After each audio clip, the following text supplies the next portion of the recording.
Oui, bonjour. Dans cette vidéo, un seul thème. Une petite remarque avant. Vous verrez, ils vont vous parler de l'augmentation du prix du pain. Et il y en a sûrement certains qui vont essayer de glisser que l'augmentation du prix du pain, que les boulangers vont augmenter le prix du pain à cause de la mauvaise récolte des céréales chez les agriculteurs. Alors, ça n'a rien à voir. Les céréales sont autour de 200 euros la tonne, entre 185 et 210 euros la tonne suivant les contrats que les gens auront signés ou à quelle époque ils vont vendre leurs céréales. Elle a été à 360 euros la tonne il n'y a pas si longtemps que ça. Et on ne parlait pas d'augmentation du pain. Tout le monde se portait bien et ça fonctionnait et il n'y avait pas de manipulation. Et là, on va parler d'augmentation du prix du pain alors que dans la baguette de pain, l'agriculteur représente quelques centimes, 6 centimes, à peine 6 centimes d'euros avec, si on intègre la PAC. Donc ça veut dire 2 fois rien.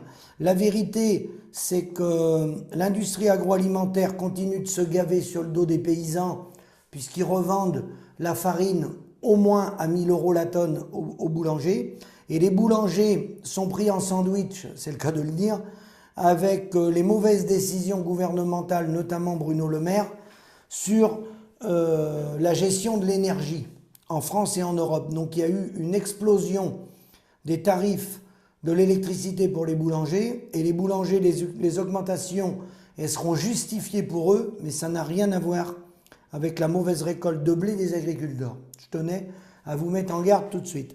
Sinon, mon thème de ma vidéo, il est très court, c'est un petit peu un résumé de ce que je vous dis souvent, où finalement le monde agricole est pieds et mains liés à l'industrie agroalimentaire, aux multinationales qui sonnent le la sur le marché international, et ces multinationales, que ce soit la grande distribution ou l'industrie agroalimentaire, l'agro-industrie, qui bien sûr a la main sur la paysannerie, se préoccupent en permanence des bénéfices. Et pourquoi ils se préoccupent en permanence de leur retour sur investissement?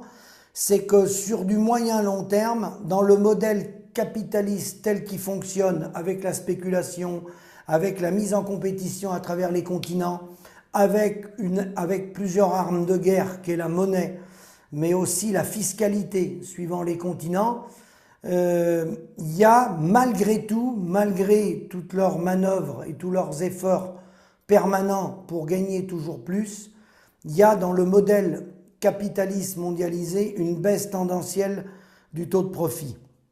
Et cette baisse tendancielle du taux de profit, je vais vous expliquer en quelques mots pour l'agricole comment ils font pour essayer de limiter cette baisse tendancielle du taux de profit. Et vous allez très bien comprendre, vous les agriculteurs et les non-agricoles aussi, de quoi je veux parler. Alors je vais juste lire ce petit paragraphe qui me paraissait intéressant, qui concerne la baisse tendancielle du taux de profit.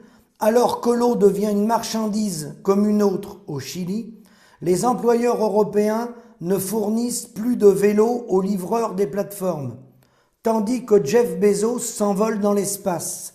La planète brûle de l'Australie à la Californie. Le point commun entre ces faits, la quête du profit.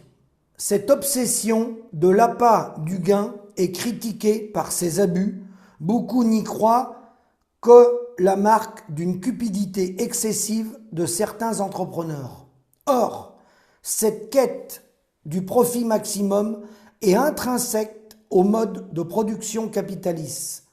C'est du moins le postulat fondamental de la notion marxiste de la baisse tendancielle du taux de profit. Elle permet de penser des phénomènes en apparence aussi divers que la concurrence oligopolistique,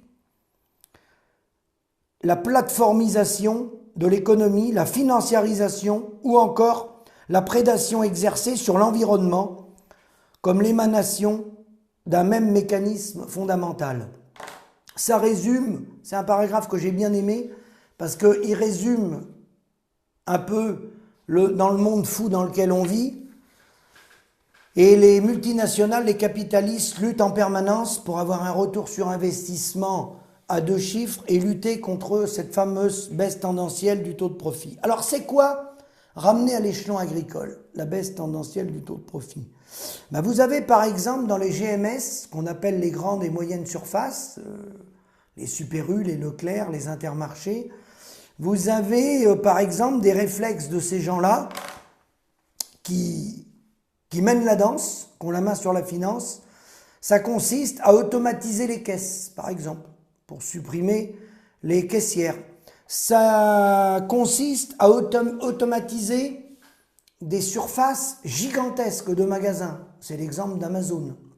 Si on revient plus proche de nous dans les exploitations agricoles, c'est l'industrie agroalimentaire qui, par les liens qu'ils ont avec l'Assemblée permanente des chambres d'agriculture, avec les chambres d'agriculture, avec la façon dans laquelle on va former les futurs agriculteurs de demain, comment on va les influencer dans leur exploitation pour qu'ils se modernisent, qu'ils grossissent leur exploitation, qu'ils continuent de s'agrandir, avec en céréales des modèles où aujourd'hui il n'est pas rare d'entendre dire des gens qu'il faut 1000 hectares et qu'il y aura 2 associés pour 1000 hectares. Vous voyez déjà la concentration de production. Et puis l'industrie agroalimentaire, avec la complicité des responsables FNSEA, va pousser des modèles avec, par exemple en veau de boucherie, ils prétendent 420 veaux de boucherie pour une seule personne. Vous voyez, avec un ordinateur qui programme les rations, chose que je connais bien, parce qu'il se trouve que je connais bien le veau de boucherie, qui prépare les repas et il n'y a plus qu'à distribuer, sauf que 420 veaux pour une seule personne, dans la réalité, c'est faux. Mais c'est ce qui est vendu. 1 200 000 euros, 1 200 000 litres de lait, pardon, pour un exploitant seul, avec 2 robots de traite, c'est ce qui est vendu. 600 taurillons à l'engraissement pour une seule personne. 4500 mètres carrés de bâtiments volailles pour une personne. Donc ça consiste à robotiser, intensifier le modèle agricole, robotiser pour qu'il y ait quelques individus, les exploitations où il y avait par exemple 4 travailleurs, on va essayer d'automatiser, de robotiser pour qu'il n'y ait plus que 2 travailleurs. On va en supprimer 2, d'accord? Qui vont faire le même volume, et c'est encore mieux s'ils peuvent faire plus de volume. Ça va amener beaucoup de marchandises à l'industrie agroalimentaire et bien entendu au même prix. Et je dirais même mieux, on peut même baisser le prix parce qu'on va avoir des volumes importants sur quelques individus. En plus, on va concentrer les points de collecte, on va diminuer le transport des camions parce qu'on va grossir des exploitations dans un endroit donné. Beaucoup de privés le font dans l'agroalimentaire, mais les coopératives aussi, ils raisonnent sur les territoires. C'est la raison pour laquelle ça va vous parler que dans les montagnes ou dans les départements où les producteurs sont isolés, ils ont vocation à disparaître parce qu'ils ne veulent plus aller les collecter, c'est pas assez rentable pour eux. Il faut remplir le camion dans une seule ferme. Donc cette baisse tendancielle du taux de profit permet aux multinationales de mettre la pression, alors sur les salariés bien sûr dans les entreprises, mais sur la paysannerie. Et ça, c'est la double peine, parce que dans la mesure où on rentre dans un schéma comme ça, toujours automatisé, toujours pour aller plus vite, ce n'est pas pour gagner plus d'argent. C'est pour avoir un endettement plus important par tête de travailleur et surtout jamais revendiquer rien envers ces industriels. Et quand je dis rien, c'est le plus important, ce qui nous fait vivre, c'est le prix de nos produits des parts fermes. Et dans la mesure où on rentre dans une dynamique comme ça, avec de l'automatisation, produire toujours plus avec moins de personnes, c'est le schéma inverse de la rémunération.